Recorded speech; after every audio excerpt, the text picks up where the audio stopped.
Halo adik-adik, apa kabar kalian? Semoga selalu sehat ya. Nah, hari ini kita belajar tentang gerak pada makhluk hidup.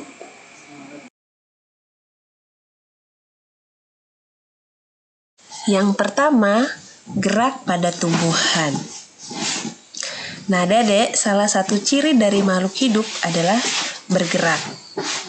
Bukan hanya manusia dan hewan, tumbuhan juga melakukan gerak sebagai tanggapan terhadap rangsangan yang diterimanya.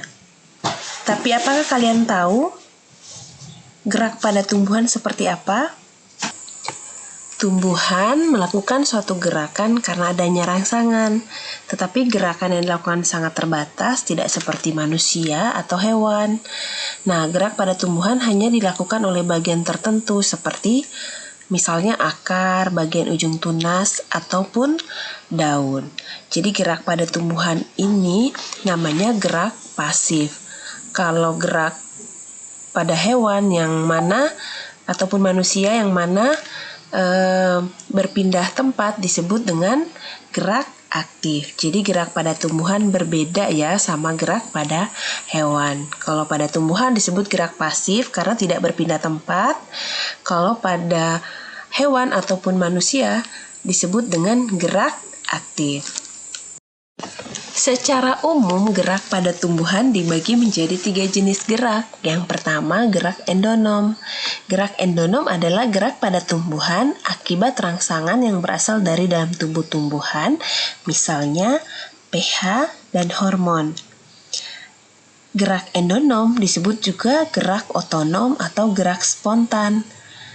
Contoh dari gerak endonom ini adalah gerak pertumbuhan dari bagian-bagian tumbuhan seperti akar, batang, daun karena akibat pengaruh dari pertumbuhan. Yang kedua adalah gerak higroskopis. Gerak higroskopis adalah gerak pada tumbuhan yang rangsangannya dipengaruhi oleh perubahan kadar air di tubuh tumbuhan sehingga menyebabkan penyusutan yang tidak merata pada bagian sel tumbuhan. Contohnya terbukanya buah cemara. Kemudian membukanya kotak-kotak sporangium tumbuhan paku dan pecahnya buah polong-polongan yang kering. Yang ketiga adalah gerak esionom.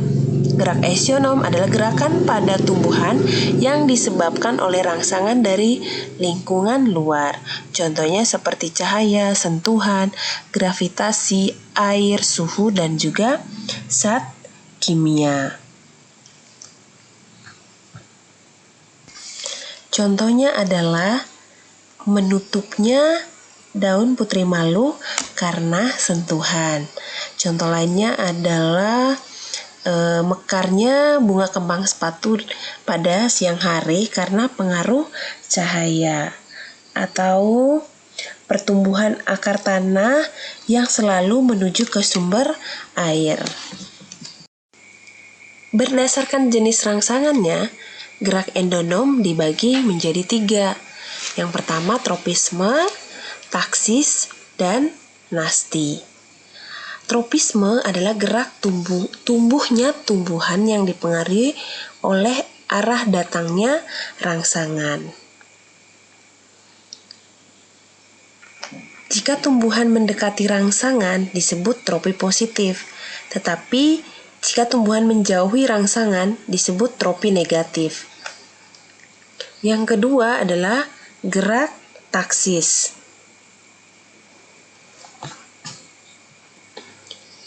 Gerak taksis adalah gerak berpindah tempat dari bagian tertentu tumbuhan yang dipengaruhi oleh arah datangnya rangsangan.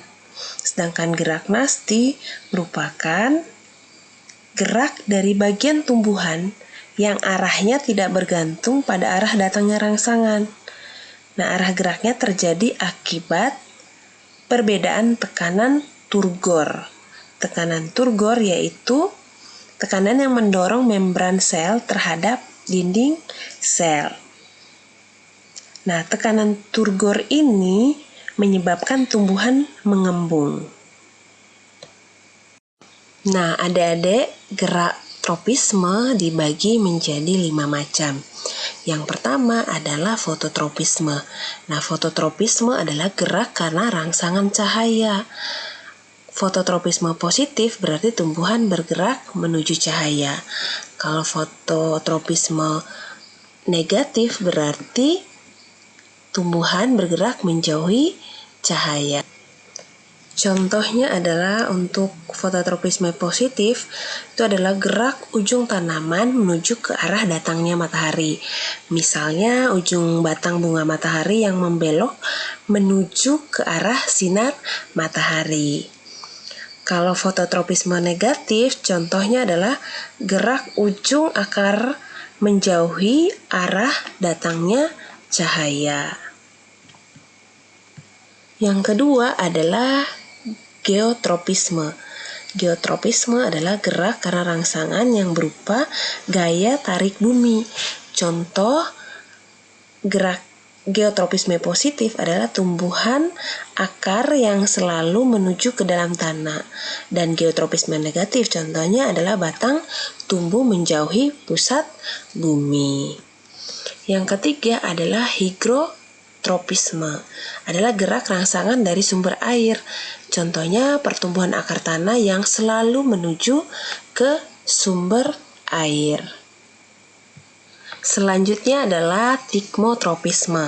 Nah, tikmotropisme ini adalah gerak dengan rangsangan berupa persinggungan. Jadi gerak tikmotropisme disebut juga gerak melilitnya sulur tumbuhan pada tempat rambatannya. Nah, pada beberapa tumbuhan mempunyai organ tambahan yang disebut sulur. Contohnya mentimun, anggur, labu, kacang panjang, marisa, dan lain-lain. Nah, selanjutnya adalah kemotropisme. Nah, kemotropisme ini adalah gerak pada tumbuhan dengan rangsangan berupa zat kimia. Nah, Dedek, jika gerakannya mendekati zat kimia tertentu disebut kemotropisme positif. Misalnya gerak akar menuju zat dalam tanah. Nah, jika gerakannya menjauhi zat kimia tertentu disebut kemotropisme negatif. Misalnya gerak akar menjauhi racun atau gerak ujung akar menuju tempat yang banyak mengandung mineral atau pupuk. Selanjutnya adalah gerak nasti. Nah, gerak nasti ini dibagi menjadi 4 macam. Yang pertama adalah fotonasti. Fotonasti adalah gerak sebagai reaksi terhadap rangsangan berupa cahaya. Contohnya bunga pukul 4 mekar setiap sore atau bunga kembang sepatu yang mekar pada siang hari.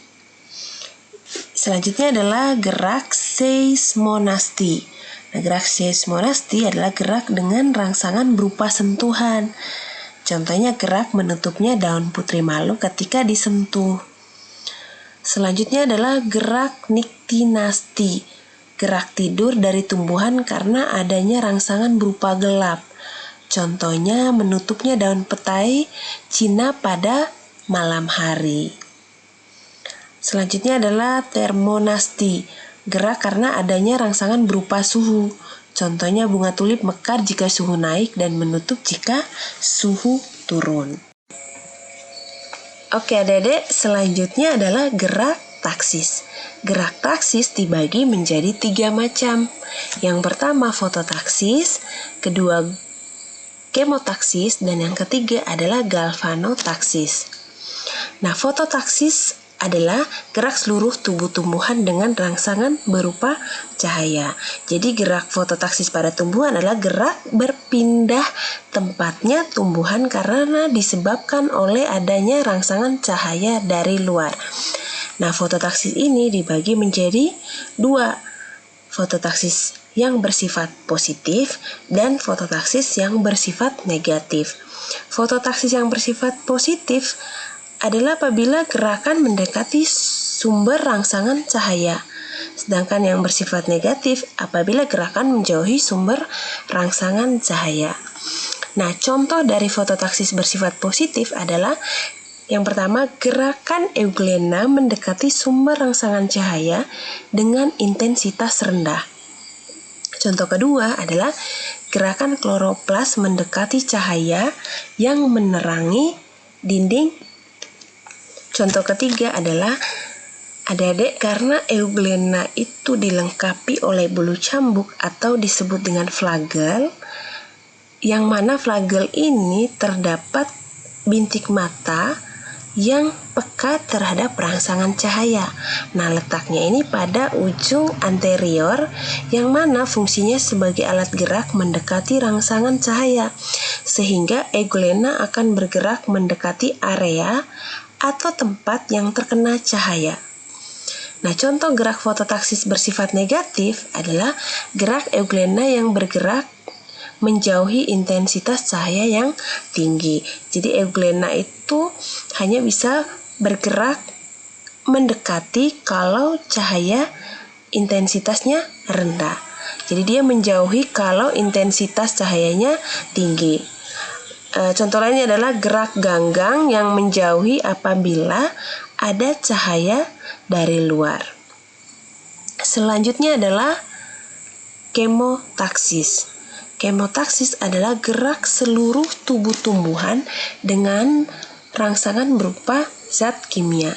Contohnya adalah gerak spermatozoid ke archegonium pada tumbuhan lumut. Yang ketiga adalah galvanotaksis. Galvanotaksis adalah gerak tumbuhan yang disebabkan oleh pengaruh rangsangan yang bermuatan listrik. Contohnya adalah gerak alga hijau berkoloni yang bergerak mendekati sumber rangsangan yang mengandung arus listrik. Selanjutnya adalah gerak pada hewan. Seperti halnya manusia, hewan juga bergerak ya, karena merupakan bagian dari makhluk hidup. Karena semua makhluk hidup memiliki penggerak atau alat gerak. Lalu kenapa hewan bergerak? Nah, adik-adik, hewan secara aktif bergerak untuk mencari makanan, berburu, berimigrasi. Jadi tidak hanya manusia yang berimigrasi ya, hewan juga bisa berimigrasi. Nah, ada juga yang kegunaannya untuk membangun sarang, kemudian ada yang menghindari diri dari predator, ataupun mengintai mangsanya. Nah ya, jika manusia memiliki alat gerak berupa tangan dan kaki, hewan memiliki alat gerak yang disesuaikan dengan lingkungan hidupnya.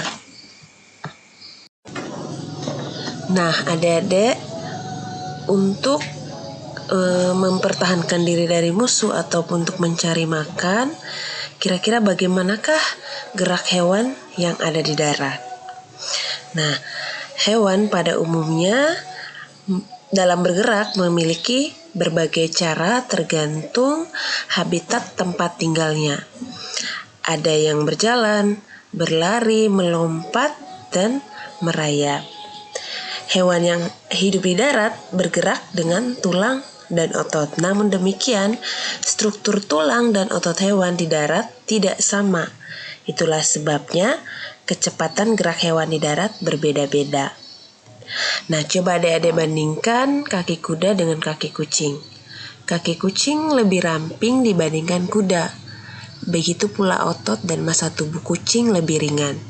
Nah, kalau begitu, mana yang lebih cepat dan kuat berlari antara kedua hewan tersebut?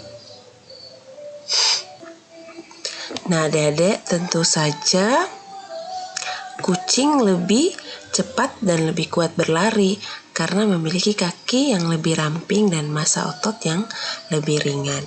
Nah, adik-adik, ibu akan mengenalkan satu hewan yang memiliki kecepatan paling tinggi di dunia. Namanya adalah cheetah. Nah, cheetah ini merupakan salah satu mamalia predator yang merupakan keluarga kucing ya. Cheetah dikenal sebagai hewan darat tercepat di muka bumi dengan kecepatan mencapai 100 km per jam dalam waktu kurang dari 3 detik. Coba deh bayangkan itu. Kecepatan ini bahkan melebihi mobil sport seperti Ferrari atau Lamborghini. Nah, habitat mereka berada di padang rumput luas Afrika, di antaranya di Ethiopia, Kenya, Sudan, Tanzania, dan Uganda. Nah, cheetah ini memiliki kaki yang panjang dan tubuh yang ramping dan ekor sebagai penyangga keseimbangan. Cheetah bisa dengan mudah mengejar mangsanya. Hewan vertebrata memiliki tulang dan otot sebagai alat gerak. Tulang menjadi alat gerak pasif, sedangkan otot menjadi alat gerak aktif. Nah, alat gerak aktif dan pasif pada hewan vertebrata adalah kaki, sayap, atau sirip. Nah, sedangkan untuk hewan invertebrata mempunyai alat gerak khusus, misalnya hewan lunak seperti bekicot bergerak menggunakan kaki otot. Begitu pula hewan memiliki rongga seperti ubur-ubur bergerak menggunakan tentakel. Nah, selanjutnya bagaimanakah gerak hewan di air? Nah, adik-adik, pada umumnya hewan air bergerak dengan cara berenang menggunakan sirip. Kenapa ikan dapat berenang dalam air? Karena air memiliki kerapatan dan gaya angkat yang lebih besar dibanding udara. Tubuh hewan yang hidup di air memiliki massa jenis yang lebih kecil daripada lingkungannya. Nah, gaya angkat air yang besar dan massa jenis hewan yang kecil menyebabkan hewan dapat melayang di dalam air dengan mengeluarkan sedikit energi. Nah, adik-adik, selain karena massa jenis ikan yang lebih kecil dibanding dengan lingkungannya, bentuk tubuh ikan juga mempengaruhi kemampuan ikan itu bergerak. Nah, salah satu bentuk tubuh yang paling banyak dimiliki oleh hewan air adalah bentuk torpedo. Bentuk ini memungkinkan tubuh meliuk dari kiri ke kanan. Sedangkan bentuk tubuh ikan yang streamline berfungsi untuk mengurangi hambatan ketika bergerak di dalam air.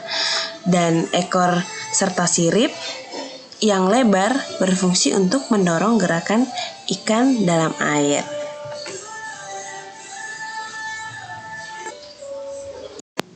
Lalu, bagaimanakah gerak hewan di udara? Ketika kalian melihat burung terbang di udara, apa yang kalian pikirkan?